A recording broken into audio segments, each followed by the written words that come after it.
What is up, champs and champettes? We are back. We are in principle number 5. We are working on our arm swing. We've got a nice little sports science hack that's going to help keep everything streamlined and online. So let's get into it. We are trying to make things as simple as possible and have as few moving parts as possible. And that is what this principle number 5 is going to be all about. And you can look around on the pro scene, and there's certain names like Simon Lizotte, Cole Radalin are starting to implement exactly what we're going to talk about today. What we're going to be talking about with the arm action here is really more specifically about the elbow itself and how we're going to be locking, not locking, sort of fixing, sort of holding that elbow to the wrist angle at about 45 degrees. This is a sports science term called freezing degrees of freedom. I'm going to show some examples here of just sort of putting over the camera. Hopefully I don't hit it. You're going to see what I mean with this elbow stays, quite fixed when I'm coming on the backstroke. When we're working forward, it unwraps slowly.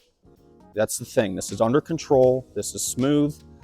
This isn't jerky. This is smooth. And let's see some examples.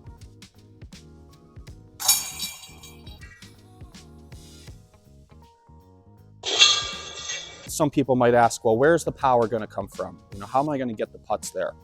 The power is going to come from essentially moving the disc forward on a bit of an arc upward.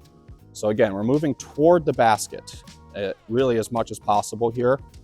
Now we might have to get a little more leg power. You might have to get a little more leg power if you're used to just whipping this elbow around at 20 feet. And you can go back and check out principle number 3, part 2 has a little hack about adding more power through your legs. We're going to talk about our deltoid here, our shoulder muscle. If you're just using the elbow, you're really only activating the lateral aspect of your deltoid. And you can stand up in the kitchen and you can do that and you can feel that. It's only going to activate the lateral aspect of your deltoid. Now, when you start working on an arc like this, your elbow's fixed, you're working on an arc like this, it activates the anterior deltoid, the front deltoid. And you're going to feel that. This really helps stabilize the shoulder is another way to think about it. Instead of just activating the lateral aspect of the deltoid, by also activating the anterior aspect of the deltoid, it really stabilizes everything. It really keeps everything online with much less room for error. And that's a big thing that we're going for in the Putt Confidently approach. Just try it. It works for me. It works for a lot of people. Again, you see Simon doing it. Simon made a point. I think it was kind of this time about 2 years ago, 2022. He said he was sick of missing circle 1 putts. He started working in this way, and you can go back and watch the videos and watch the transformation. Just happens to be when he started winning all these tournaments. I know he started playing smarter golf too, but hitting his 25 footers consistently is also a big part of why he's winning tournaments now. One other thing I would add to this sort of fixing of the elbow is to keep the wrist below the elbow. It's not 100% necessary. You can fix the elbow and sort of still have a bit of a spin putt, but getting the wrist below the elbow really helps activate that anterior deltoid a little bit more. It helps with pace a lot. If you have the disc really close to your body, it's hard to you kind of end up putting at one speed a lot. You don't have as much touch. So I think that's going to wrap it up for principle number 5 in the Putt Confidently approach.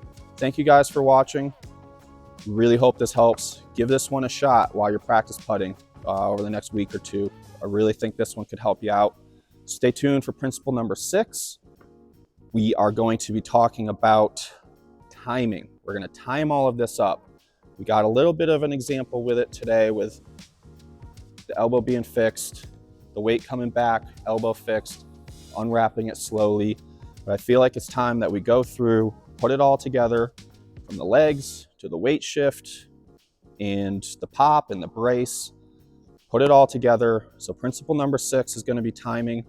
Principle number 7 is going to be some aiming hacks. For certain people, this should really help, but I've gotten a couple messages about, can we help with aim? And yes, we can. So we're going to have some aiming hacks in principle 7. So if you want, hit subscribe, stick around. We really hope this helps you guys out, and we will catch you later.